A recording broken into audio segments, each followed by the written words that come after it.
जय हिंद दोस्तों, सभी का स्वागत है हमारे YouTube channel study and examination में।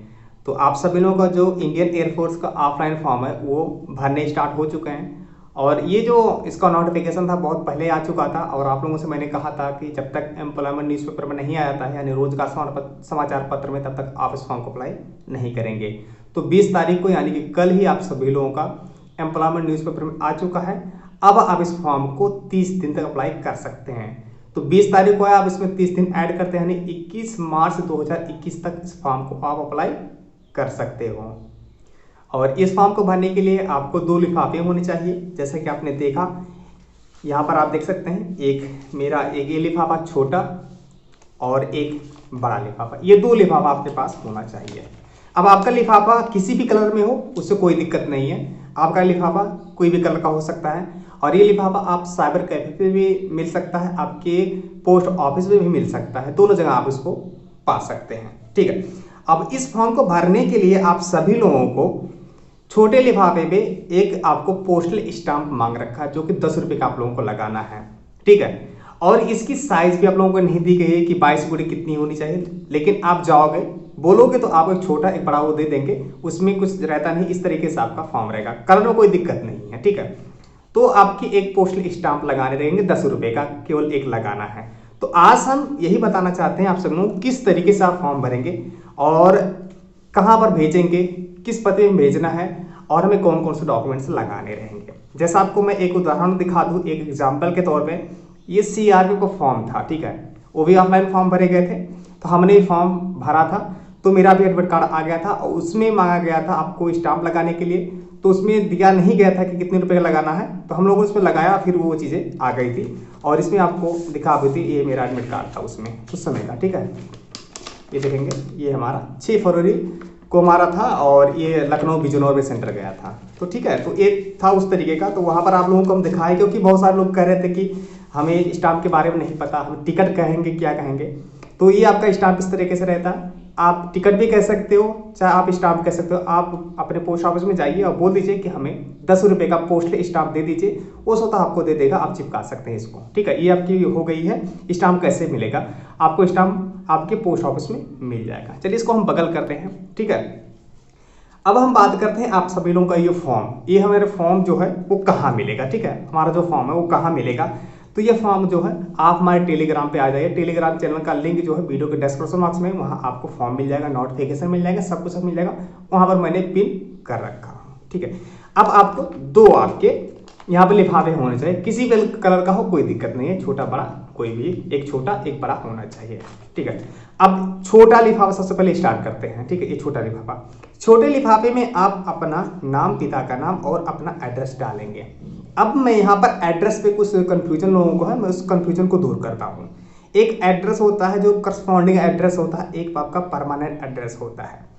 अब करस्पॉन्डिंग एड्रेस और परमानेंट एड्रेस क्यों डाले जाते हैं? परमानेंट एड्रेस तो आपका अस्थायी पता होता है, जैसे कि आप जहाँ पर थे यानी कि जन्म स्थान आपका जो था, ठीक है, वो यानी कि किस स्टेट से निवास करते हैं यानी कि आपकी डोमिसाइल जो होती है वहाँ का परमानेंट एड्रेस होता है। और करस्पॉन्डिंग एड्रेस वो होता है जहाँ आप रह रहे हो। जैसे हम मान लेते हैं उदाहरण के तौर पर, जैसे हम यूपी के हैं, हम किसी दूसरे स्टेट में किसी दूसरे ज़िले में हम कहीं पर रह रहे हैं, तो हम होगा क्या कि हमें जो इस पते यानी कि जो छोटा लिफाफा है, इस लिफाफे में जो आप पता डालोगे उसी पते पे आपका एडमिट कार्ड जाएगा, ये आपका एडमिट कार्ड ऑफलाइन आएगा। इसीलिए जहां पर आप रह रहे हो यानी कि आपका परमानेंट एड्रेस दूसरा है और आपका करस्पॉन्डिंग एड्रेस दूसरा है, यानी कि आप परमानेंट एड्रेस की जगह पर ना रहते हुए आप करस्पॉन्डिंग एड्रेस पर रह रहे हो, तो यहाँ पर छोटे वाले लिफाफे पे आपको करस्पॉन्डिंग एड्रेस ही डालना है, ना कि आपको परमानेंट एड्रेस डालना है। अब किसी के दोनों सेम होंगे यानी कि परमानेंट एड्रेस और करस्पॉन्डिंग एड्रेस, यानी कि हम परमानेंट एड्रेस में रह यही है और यही हम रह भी रहे हैं, तो दोनों आपका सेम होगा, तो आपको वही डालना है। लेकिन जो अलग जगह रह रहे हैं यानी कि जहां आपको प्राप्त करने हैं एडमिट कार्ड, ठीक है, वहां का आपका पता डालना जरूरी है, वहीं का पता आप डालिएगा। ठीक है, ये आप समझ चुके होंगे। अब यहाँ पर आपको एक स्टाम्प आप लोगों को लगाने हैं। ठीक है, स्टाम्प आपको मैंने बता दिया, जैसे क्या इस तरीके से होता है आपका। देखिए यहाँ पर आपके एक एक का मिल सकता है, 2 का मिल सकता है, 5 का मिल सकता है, 10 का मिल सकता है, मिला जुला के आपको 200 रुपये का होना चाहिए और यहाँ आपको चिपका देना है आपका ये चीज़ें हो गई हैं, छोटा वाला लिफाफा। चलिए अब इसको हम बगल करते हैं। अब आ जाते हैं बड़े लिफाफे में। सबसे बड़े लिफाफे में आप सबसे पहले ऊपर देखेंगे यहाँ पर आपको क्या लिखना है, जिस पोस्ट अप्लाई कर रहे हैं वो चीज़ लिखनी रहेगी। जैसे कि यहाँ पर लिखना क्या है, application for the post of HKS यानी कि house keeping staff and category general EOR लिखेंगे। यानी कि जिस भी पोस्ट में अप्लाई कर रहे हैं आपको ये डालना है। जैसे हम हाउस कीपिंग स्टाफ में डाल रहे हैं यानी कि सिंपल 10 पास हैं, तो आप हाउस कीपिंग में अप्लाई कर सकते हो। तो मैं हाउस कीपिंग में अप्लाई कर रहा हूँ और हमारी जो कैटेगरी है हमारी वो जनरल है, तो हम यहाँ जनरल डाल देंगे। चलो ये हो गई। अब यहाँ पर फॉर्म करके यानी कि अपना यानी कि हम कहाँ से भेज रहे हैं, अपना नाम, पिता का नाम और पूरा एड्रेस आपको डाल देनी है। और उसके बाद आ जाता है 2।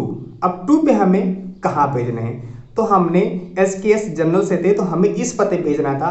और आपको कौन सा पता भेजना है आपको मैं एक छोटा सा क्लिप दिखाता हूँ, उस चीज़ को देख लीजिए। देखिए आप सब लोगों का नोटिफिकेशन है और जिस पोस्ट में अप्लाई करना चाहते हैं उस पोस्ट के बारे में देखिए। जैसे आपकी मल्टीटास्किंग है, हाउस कीपिंग है, मेस स्टाफ की है, DC की है, कलर हिंदी टाइपिस्ट की, स्टेनोग्राफर सेकंड की है, स्टोर कीपर की है, यानी कि हर तरह की आपको पोस्ट देखने को मिल जाती है। सिंपल आप 10 पास हैं तो आपके लिए एक वैकेंसी इसमें है जो कि हाउस कीपिंग स्टाफ यानी कि HKS की वैकेंसी है। यहाँ पर आप इसको देखेंगे, यहाँ पर आपके सामने जो सेकंड का ऑप्शन देखा पड़ता है हाउस कीपिंग की है। सिंपल आप 10 पास हैं तो आप इस फॉर्म को अप्लाई कर सकते हैं। चलिए हम हाउस कीपिंग अप्लाई करना चाहते हैं और हम जनरल से हैं तो हम किस में अप्लाई करेंगे, देखिए आपको यहाँ पर दिखा दें। यहाँ पर देखिए सभी कैटेगरियों के बारे में यहाँ पर दिया गया है। अपने कैटेगरी के हिसाब से आप डालिएगा। जैसे कि हम यहाँ पर थोड़ा सा जूम करते हैं, जूम करने के बाद यहाँ पर आ जाते हैं जैसे कि हम जनरल से, जैसा कि आपको मैंने दिखाया। तो यहाँ पर आप देखोगे यहाँ पर आपको हाउस कीपिंग दिखाई पड़ता है HKS, और यहाँ पर 2 पोस्ट है जिसमें एक आपकी PH की है और एक जनरल की है। ठीक है, तो हम जनरल से आते हैं तो हमें कौन सा फॉर्म भरना होगा, यानी कि हमें कहाँ किस पते भेजना होगा। जो हमारा ये पता है इस पते में हमें भेजना होगा, जो कि यहाँ पर दिया गया है CADF O करके है। तो जैसे O लिखा है उसमें मतलब कोष्टक में नहीं दिया है तो आपको सिंपल O ही लिखना है, कोष्टक नहीं लगाना है। एयरफोर्स स्टेशन सेकंड इस तरीके से दिया है, यानी कि इस जो पूरा आपका है ये पूरा आपको कॉलम आपको पूरा फिल करना है, इस पते पे आपको भेजने रहेंगे। तो यही हमारा पता है, इस तरीके से हम इसको भेजेंगे। अब जिस कैटेगरी से हैं, जिस भी ट्रेड से अप्लाई करना चाहते हैं उसमें आप देख लीजिए अदर जगह पे दिया गया है। और साथ साथ में आप देख सकते हैं किसी में आप देखेंगे चाहे आप PH हैं, SC है, ST है, OBC हैं, तो अपने कैटेगरी हिसाब से अपना कॉलम चूज कर लीजिए और जिस कॉलम में आपका नाम हो उस कॉलम को आपको फिल कर दीजिए, वहाँ पर आपको सेंड कर देना है। तो उम्मीद करते हैं आप इस चीज़ को देख लिए होंगे और आप समझ चुके होंगे कि आपको कहाँ पर भेजना है और इस तरीके से आप सभी लोगों को ये चीज़ें फिल कर देनी है। और एक चीज़ आपको मैंने छूट गया, यहाँ पर छोटे लिफाफे में नीचे आप यहाँ पर अपना मोबाइल नंबर डाल दीजिएगा जो आपको चालू रहता हो, जिससे क्या होगा जब आपका एडमिट कार्ड आएगा तो पोस्टमैन आपसे संपर्क कर लेगा और आपका एडमिट कार्ड आपके घर पहुँच जाएगा। चलो अब ये चीज़ें हो गई 2 चीज़ें। साथ साथ में आप सभी लोगों को 2 फोटो ले लेनी है। ठीक है, दोनों फोटो में सिग्नेचर आपको कर देनी है। ठीक है, यहाँ पर अपना जो सिग्नेचर रहेगा वो सिग्नेचर आपको कर देना है। अब हम क्या करते हैं, इसको थोड़ा सा बगल करते हैं, अब इसको इधर कर देते हैं। अभी आपका फॉर्म हो गया, ये फॉर्म आपको इस तरीके से फोल्ड कर लेना है। जो आपका फॉर्म 2 पेज का था वो आपका फॉर्म है। उसके साथ साथ में आप सभी लोगों के डॉक्यूमेंट्स के ऊपर बात करते हैं। देखिए हम हाई स्कूल पे अप्लाई करना चाहते हैं तो सिंपल आपको हाई स्कूल तो होना ही चाहिए, उसके साथ साथ आपके पास हो तो भी आप उसको लगा सकते हैं। और सभी के जो आपके डॉक्यूमेंट्स हैं उस पर आपको नीचे सिग्नेचर कर देना है। और आपको जो आपका क्वालिफिकेशन है वो आपका जेरॉक्स होना चाहिए, फोटो कॉपी होने से ओरिजिनल नहीं देने हैं। और साथ साथ में आप एक चीज़ ध्यान रखिए, जैसे हाई स्कूल में किसी जो सह प्रमाण पत्र होता है, एक आपका मार्कशीट होती है, एक आपका सर्टिफिकेट। अब देखिए सभी पे आपको यहाँ पर ये चीज़ें होनी चाहिए। अब आपको देखिए, अब एक चीज़ आपने ध्यान नहीं दिया, मैं मार्कशीट की बात कर रहा हूँ। जैसे कि यहाँ पर प्रमाण पत्र सह अंक पत्र मतलब क्या कि इसमें आपका सर्टिफिकेट और मार्कशीट दोनों है, लेकिन कभी कभी हाई स्कूल वाले में दोनों अलग अलग मिलते थे। ठीक है, तो वहाँ पर आपको मार्कशीट और आपके सर्टिफिकेट दोनों अलग रहते थे, इसीलिए यहाँ पर सह प्रमाण पत्र यानी कि दोनों एक ही में है, एक चीज़ रहती है। देखिए अब एक चीज़ देखिए, यहाँ पर आप देखेंगे सब पे सिग्नेचर आपको ऐसे कर देना है। जो भी आप डॉक्यूमेंट से लगाए हो, देखो आप इस पे ये कर देना है, ये कर देना है, ये कर देना है और इसको आपको कर देना। अब चलिए देखिए, जैसे कि हम हाई स्कूल इंटर पे लगा रहे हैं, हम अपना हाई स्कूल डाल दिए, इंटर डाल दिए, BA BSc कुछ भी है अपने पास, मैंने इसे डाल दिया। आप इसको देखेंगे, ये मैंने सब कुछ डाल दिया। उसके बाद क्या करें, जैसे हम जनरल से थे तो हमें क्या करना है, कास्ट सर्टिफिकेट लगाने की कोई ज़रूरत नहीं है। यदि आप ओबीसी से हैं, एससी से हैं, एसटी से हैं तो अपना कास्ट सर्टिफिकेट लगाना है और आपको सेंट्रल गवर्नमेंट का होना चाहिए ओबीसी का, ठीक है, वो आप लगा लीजिएगा। उसका फोटो कॉपी होना चाहिए और ये नीचे आपको सिग्नेचर कर देना है। और एक आईडी प्रूफ आप लगा लीजिएगा, एक आईडी प्रूफ में भी आपको नीचे सिग्नेचर कर देनी है। अब आपको समझ में आ चुका होगा। आपके पास एनसीसी सर्टिफिकेट हो तो एनसीसी लगा दीजिएगा, आपके पास एक्सपोर्ट सर्टिफिकेट है एक्सपोर्ट सर्टिफिकेट लगा दीजिए, आपके पास एक्सपीरियंस सर्टिफिकेट है तो एक्सपीरियंस सर्टिफिकेट लगा दीजिए, ठीक है। ये चीज़ें समझ होंगे। अब क्या करेंगे, इन सभी को हम क्या करते हैं, इसको फोल्ड करते हैं।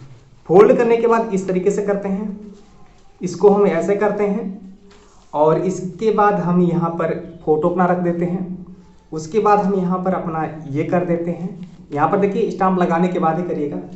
उसके बाद ये करते हैं और इसको हम यहाँ पर करते हैं और करने के बाद इसको हम डाल देते हैं। डालने के बाद यहाँ पर हम ये चीज़ें हो जाती हैं ऐसे करके। अब इसको हम क्या करेंगे, चिपका देंगे। चिपकाने के बाद हम क्या करेंगे, इसको हम भेजेंगे। अब भेजने के लिए देखिए फॉर्म में, देखिए आपको एक बात बताएं, फॉर्म में आपको एक पार्टिकुलर चीज़ के बारे में नहीं दिया गया है कि आपको स्पीड पोस्ट करना है, नॉर्मल पोस्ट करना है, रजिस्टर्ड पोस्ट करना है, ऑर्डिनरी पोस्ट करना है, ऐसा कुछ नहीं दिया। बस आपको कहा है कि आप बाय पोस्ट भेज सकते हैं। तो देखिए आप स्पीड पोस्ट भी कर सकते हैं। स्पीड पोस्ट करने में फ़ायदा क्या आपका होता है कि आप एक रिसीविंग मिलती है, आप उस नंबर से ट्रैक कर सकते हैं india.gov.in से कि आपका फॉर्म पहुंचा है कि नहीं पहुंचा है, ठीक है। आप एक बात खुद रीड कर लीजिएगा, नोटिफिकेशन भी हमारे टेलीग्राम पे, वहाँ भी इसको रीड कर लीजिएगा अच्छी तरीके से। हो सकता है कि हमें ना समझ में आया हो या हमने उस चीज़ को ना समझ पाया हो या चीज़ को हमने ना देख पाया हो, तो एक बार उसको आप जरूर रीड कर लीजिएगा कि किस तरीके से भेजना है। भेजने के बाद आप उस चीज़ को कर सकते हैं और आपको इस तरीके से काम होना चाहिए। और देखिए जब आपका एडमिट कार्ड आता है तो ऐसे ही आ जाता है। देखिए मैं आपको एग्जांपल दिखा दिया ताकि आपको कोई दिक्कत ना हो। इस तरीके से रहता है आपका टिकट जो है पोस्ट लिस्ट नाम पर रहता है, ठीक है। ये चीज़ें हो गई हैं और यहाँ पर आप ये चीज़ें कर सकते हो। आप कितने देखा ये चीज़ें और ये आपका हो गया। उम्मीद करते हैं अब आप सभी लोगों को कोई दिक्कत नहीं होने वाली है, ताकि आप लोग परेशान हो रहे थे किस तरीके से बनना, क्या करना क्या नहीं करना, आप लोगों को मैंने बहुत अच्छे तरीके से बता दिया। उम्मीद करता है आप लोगों को वीडियो पसंद आया होगा। वीडियो पसंद आया तो वीडियो को लाइक कर दीजिएगा। चैनल पर पहली बार आए चैनल को सब्सक्राइब करके बेल आइकन को प्रेस कर लीजिएगा।